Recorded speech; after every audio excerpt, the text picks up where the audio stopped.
Hi, this is Maya Wheeler, the Executive Director for the WDC. Today I'm here with one of our board members, Miss Regina, and we're going to be talking about her cleaning business, Hands of Excellence. So, welcome, Miss Regina. This is Regina. Yes, I'd like to talk about my business. I started it 18 years ago in 2007, and it's called Hands of Excellence. And I opened it as a small business to promote family, taking care of family, those types of things. So I built relationships out of it because I started my business with zero funding. I walked away from the corporate world and just said, this is what I want to do. So I did that and I started building relationships. And as I did that, people started giving me funding. And that's how I started building clientele. So after 18 years, I built up a clientele of about 175 clients a month. I had up to 4 employees working for me, and they were all non-contractual employees. So that simplified everything within the business because they did a contract and they were responsible for anything that they made. I had to report their finances, but that's all I had to do to take care of it. So I had low maintenance for paperwork and those types of things. So I successfully continued to just build and build. It was pretty much, I'm going to say, if you're interested in doing the business, really do it. And if you're a relationship person, that is going to make the best for you because you've got to have relationships with the clients because you think they want an in and out cleaning service. They don't. They want someone that they could trust, someone that they could rely on. So you got to be available.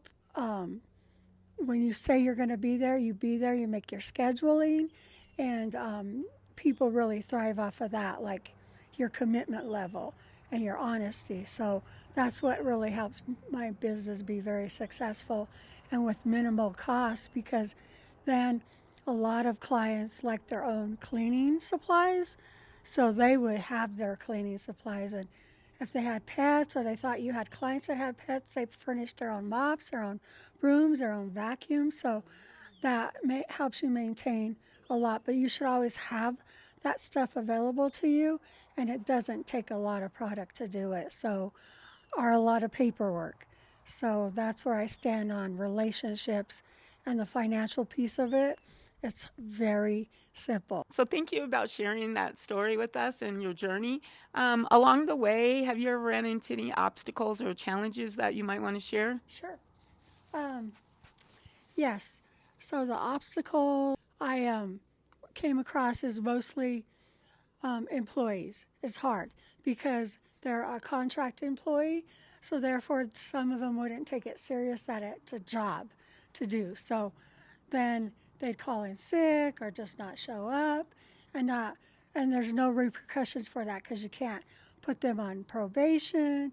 You can't do any of that. You either have to say, okay, I'm fine with that, or you have to find someone to replace them before you let them go because being a small business, it does affect your workload because you make your schedules every day, and it's hard.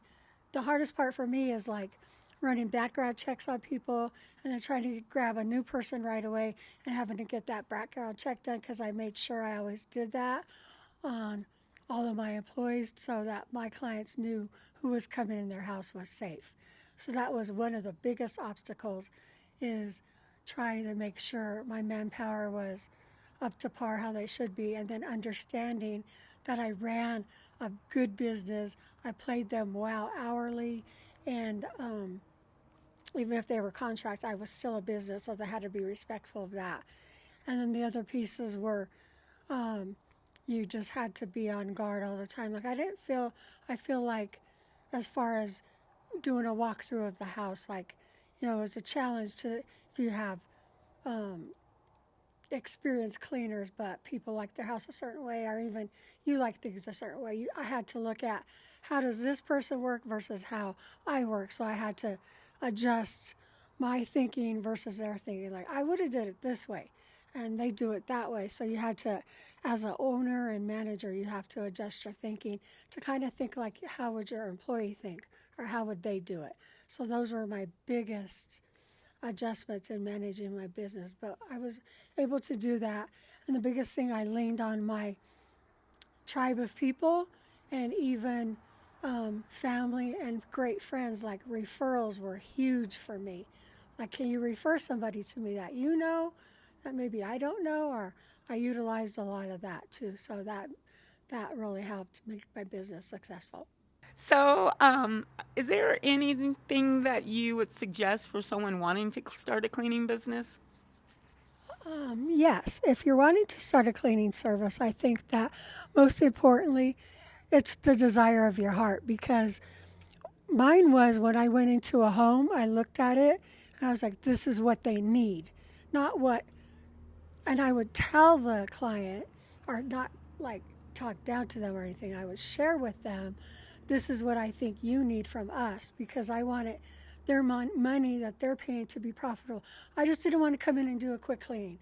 I wanted to be like, well, this week you need to do all your appliances inside and out, or we need to do your baseboards, or we need to do your windowsills and your blinds. So what I looked for in building the relationship and encouraging the clients was that is what they needed and what I thought I could do for them.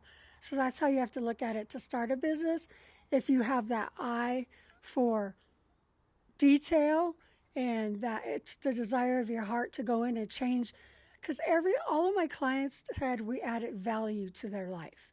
So you think about adding that value to their life, because they're probably elderly, or they're on the younger end and they have young children. So if they don't have to spend the time doing their home, we're adding value by them being able to go out and do things and trust that we'll take care of their home, and they come and they're completely satisfied. So adding value to their home and making sure you're meeting their needs, not your needs, because the way I feel like I was successful is by being there for them, like not becoming necessarily a friend, but a person that they could trust in their home and be like, okay, this is what I need.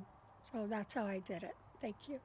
Well, thank you for taking time with us and telling us about the Hands of Excellence today, and how entrepreneurs can get started in this area if they're interested in starting a cleaning business, or if you currently have a cleaning business. Some of the things that she pointed out, which made her successful, you might consider implementing into your business as well. Thank you. Thank you.